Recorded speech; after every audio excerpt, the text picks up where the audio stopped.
my talk here is really to talk about, if you decide to do an intervention, how should you do it? And the reason I put this together is because most interventionalists in the world would have only tackled 0, maybe 1 or 2 PCI for patients with SCAD. And that's how little the experience is out there. I mean, fortunately or not fortunately for me, I follow over 500 SCAD patients, and I had the opportunity of reviewing more than 200 or 300 PCIs that was done in SCAD patients as well, that we can gather some hopefully helpful information from that.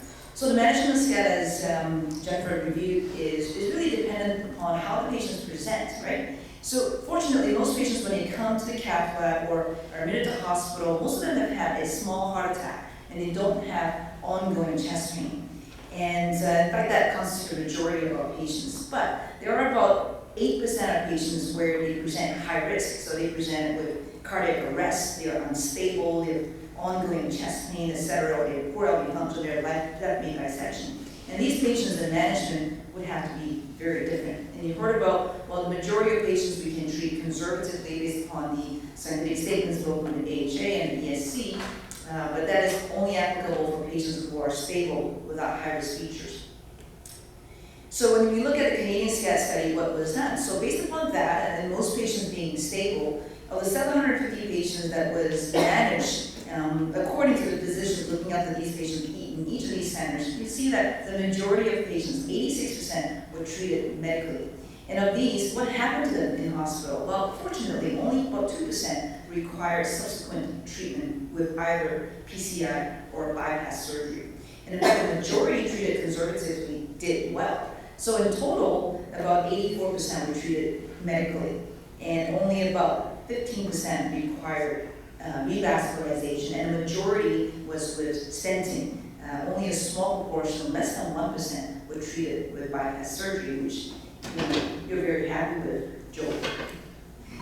So, and the reason we've seen this paper presented a few times already, and the reason is that most patients, when we leave the arteries alone, they would heal spontaneously. But then there are cases where we can't just leave them alone, and that is in line with what you just mentioned, this left main type patients, they really probably shouldn't be left alone because the outcomes can be dire. So in cases where patients are in cardiogenic shock, they've had recurrent aggressive ATDF, they have ongoing chest pain or ischemia, you have to bite the bullet and do something. And the question is, how do you do it?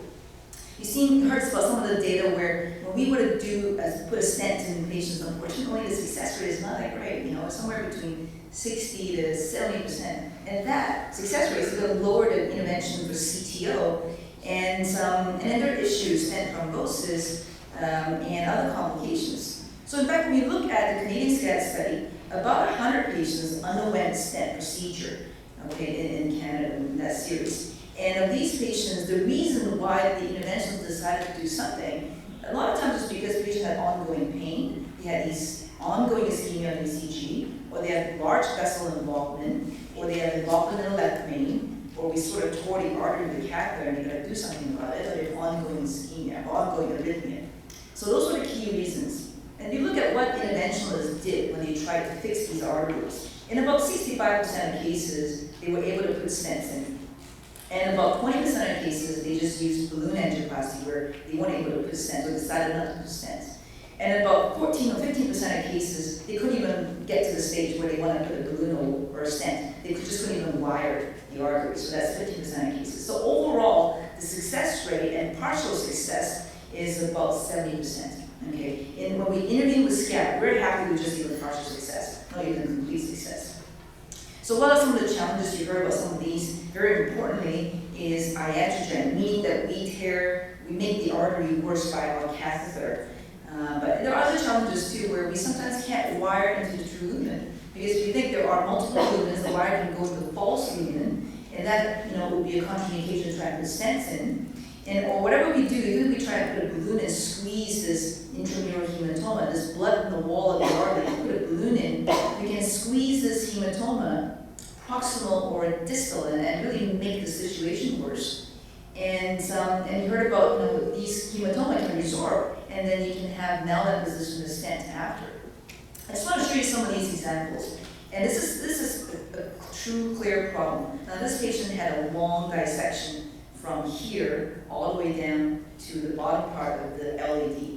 right? So long type 2A dissection.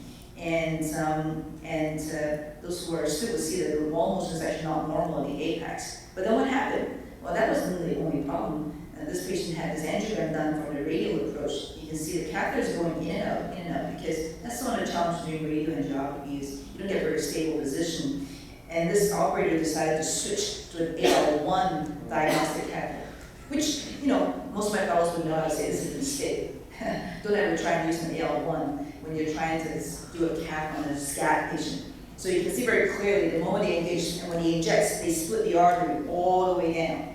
So now this patient has a long, big dissection LAD, and now they're completely screwed up the right coronary artery. All right, this patient was critically ill from that, and they had to put stents, multiple stents. I think it's like 4 or 5 stents to fix the artery. They were fortunate that they were able to fix this, but this is not rare. Okay, so when I started looking at this again, I said, well, okay, how do we help interventionalists deal with this problem?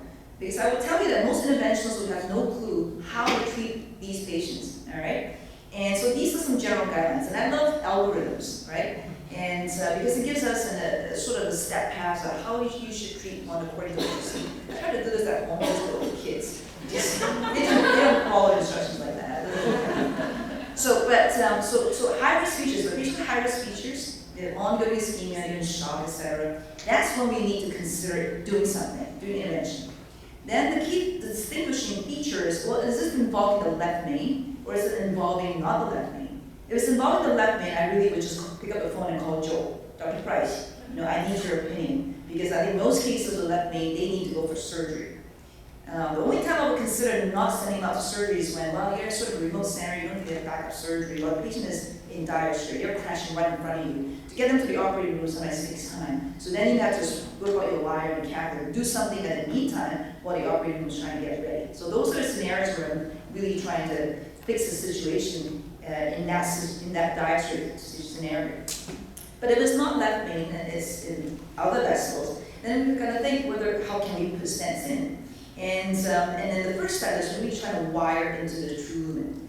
If you cannot get the wire into the true lumen, it's in the false lumen. For the most part, you just want to stop there. Because if you put a stent in those scenarios, you stent into the false lumen, the artery would never heal. So that's really the key step. And if you can't get to the true lumen, you want to reconsider whether you even need to do a PCI. If you can't get into the true lumen, then it's according to the angiographic subtype I talked about earlier. And the simplest way to think about this is that if you have a lesion that is short enough that you can use one stent, irrespective of the length of the stent, and you can cover both edges of the lesion by at least 5 millimeters, then that would be the best way to do it. Single stent. We've seen in CanSCAD, 65% had a stent, all right? The challenge is when you have really long lesions where one stent is not enough. Then it's, well, what should we do? Should we do cutting balloons? Should we do balloons? How should we stent? Are we going to stent distal first, proximal, should we stent in the middle? Which part? How do we strategize that? And so that's the recommendation. If you have long lesion, my favorite approach now is to consider cutting balloons. And I'll show you some of these examples. So number one, so this is an example where we have a type 1 lesion in the mid-LAD, right? So you're picking this up over here. But it's not a very long lesion, just eyeballing it. It's probably about 25 millimeters. I have stents out to 38 millimeters, so I know I can cover this. So in this particular case, they were able to wire into the true lumen and put a long stent, right? Covering both edges by at least 5 millimeters. And look what happened. It's pretty good, all right? So if you can put a long stent, you're safe. So here's an example where it's a very long lesion. And in fact, this is type 2A, actually starts in the mid of the LAD to the very distal part. I don't have, this lesion is over 80 to 90 millimeters long. I don't have a stent that long, okay? So how do we treat this? So then one other approach that we can do is we stent the edges first. So here we stent the distal part, and then we stent the proximal part, and then we stent the middle. So you're attacking both edges, so you're trying to prevent this hematoma from spreading out before and after the lesion. And then that was the one result. So we actually had this published. This was many, many years ago. And another approach now is cutting balloon. This is a patient who presented to us, I forget, a few months ago. And I never really want to do PCI patients with SCAD, but she had ongoing ST elevation, and the occluded vessel was a diagonal branch right here. And It might seem like a small artery, actually it was not, but she had ongoing ST elevation and ongoing chest pain. So, and you can see the artery is very tortuous. So I wired the artery and actually put a cutting balloon. So there's a very small cutting balloon, 2 millimeter. Cutting balloons are balloons that has basically blades, 4 blades. And all we're trying to do is fenestrate, meaning we want to intentionally make the blood that's in the wall of the artery bleed into the true lumen. So we actually decompress, right? Because what happens with intramural hematoma is the blood in the wall is compressing the true lumen, right? So there's no blood going to your heart muscle. That's why you're getting heart attack. So what we're trying to do here is use blades inside the artery and slit the artery wall and let the blood bleed into the main lumen. So now your artery is more open, okay? And so here we did a couple of cuts. And look what happened. The artery fully opened. And it was what we call tinny-free flow. So the flow is normalized. And because it's so tortuous and long, we actually don't want to put stents in. All right? So we didn't actually need to because the pain went away, your ST elevation went away. Actually, I wanted to show this case because it's a really remarkable case. This is like maybe a couple months ago. So this lesion is a type 3, okay? And in fact, it's so subtle. I wasn't entirely clear. I saw this lesion right here. This is a young woman, 44, came in with a heart attack, non-stent. The enzyme elevation was very low, 0.6, right? Her pain settled. So I said, well, I can do an OCT. I might have that 8% risk of causing trouble. Or I might just maybe bring her back in a few weeks and redo the angiogram and see this. So I decided I'm gonna bring her back in a few weeks. And this was Dr. Wong's patient as well. And the next day, I decided to treat medically, right? And then the next day, actually, before you go there, see, that's the long motion abnormality, very subtle, very minor hypokinesis in the anterolateral wall that's subtended by that artery, and nothing else in her other vasculature. So the next day, she had acute crushing chest pain, and number of STs are gone up crazy. All right, so now the artery is completely occluded from that location in that modality. Remarkable. Okay, now I have to do something, right? There's ongoing pain. So we wired.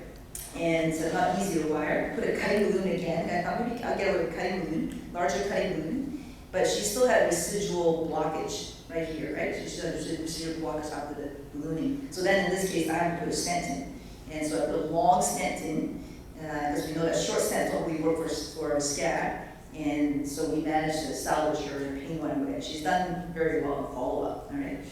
So that's, again, a remarkable case. So it's just a few learning points about cutting balloons. I've had a great discussion with Bill Lombardi, who's one of the CTO gurus, and we talked about, well, when this cutting balloon should be useful and how do we use them. So a lot of details, but I won't bore you with details. But there's some literature out there that tells us that in about half the cases, if you use cutting balloon, you don't need to put a stent in, which is a good thing, I think. But the key thing is, if you would have used cutting balloons, because you're actually causing a lot of intimal disruption, you would need more potent antiplatelet therapy. So we would suggest DAP for sure, especially a more potent DAP, like with ticagrelor versus using clopidogrel together with aspirin. So that's really the key part. I'm just going to leave the cutting balloon. I'm always going to use ticagrelor, or perhaps even prasugrel with aspirin. And then this is the other series that shows that if I were to put stents in, there are choices of stents. One of the advantages of using bioabsorbable stent is that after about 2-3 years, this stent struts go away. So if you put really long stents in these patients, it's probably a good thing if it goes away. But except that right now, these stents are not available, but we do expect new generations of these bioabsorbable stents to be reintroduced into commercial space. And I just want to show some data that if we were to intervene on patients, right? So all of this data is kind of biased because we're putting stents in typically only for patients who are critically ill. So the outcomes are probably going to be worse than patients who are managed medically, right? So there's a bias forward to begin with. But if you look at when we were to choose to put stents in these patients, what happens to them? They're in the hospital complication, is what we call MACE, major adverse cardiac events. It's really high, 29% versus 3% of patients where we chose not to do intervention. Okay? But even in the long term, the repeat revascularization, meaning the need to have another stent procedure or bypass procedure, is 15%, 5-fold higher than when we were to treat medically. So putting stents in is not benign. And in fact, when we look at a national inpatient sample, when we look at SCAD patients, number one, SCAD patients have higher in-hospital mortality after we adjust for all the other risk factors. Propensity naturally, we control that. And in patients who underwent PCI, in non-STEMI patients, they had higher mortality as well. The fortunate thing is when you look at the trend of mortality through SCAD over the 5-year period from 2009 to 2014, there was a reduction in mortality over that period of time. And also, at the same time, there was a reduction in the incidence of using PCI, operating stents. So probably correlating that, saying that, well, if we do less stent, we probably benefit our patients more. So in summary, conservative therapy is first line. We only do PCI. I'm not here advocating PCI, but we only do PCI for patients with ongoing pain who are unstable because the complication rates are high and our success rate is not great. And we need to be very meticulous with our technique. And there are different strategies out there. We've never done head-to-head comparison between cutting balloons versus different types of stents. But think that cutting balloons probably would be a useful approach in some of these patients. And thank you.